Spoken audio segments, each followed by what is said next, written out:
le lutteur sénégalais qui a vendu son âme au diable pour gagner le plus grand combat de sa carrière. Au Sénégal, la lutte n'est pas qu'un sport. C'est une religion, une guerre d'honneur. Sur les plages de Dakar et les arènes de sable de Pikine, les hommes deviennent des légendes. Parmi eux, il y avait Modou Fall, surnommé le lion de Ziguinchor. Immense, musclé comme un baobab, respecté pour sa force brute, mais aussi redouté pour sa rage incontrôlable. Il avait tout pour devenir le roi de l'arène. Tout, sauf une chose. La victoire contre son plus grand rival, Yékini Junior, un champion invaincu et adoré du peuple. Le combat était annoncé comme le duel du siècle. Un affrontement mythique.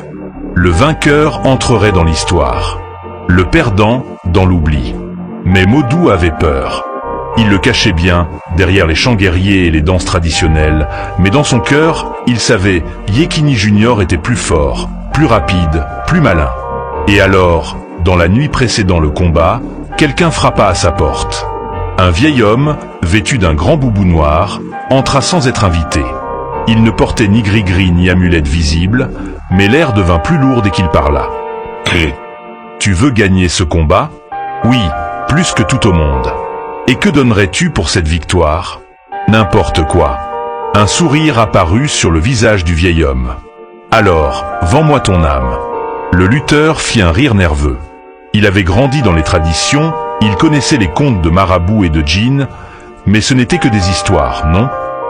Et si je refuse, tu perds. Devant tout le pays. Devant ta mère. Devant ton peuple. Et tu finiras oublié, comme tous les autres. Un silence. Puis Modou tendit la main. L'homme la saisit. À l'aube, tu seras invincible. Mais retiens ceci, une victoire obtenue sans honneur te coûtera plus que la défaite. Le pacte fut scellé. Like et abonne-toi pour ne pas rater la partie 2.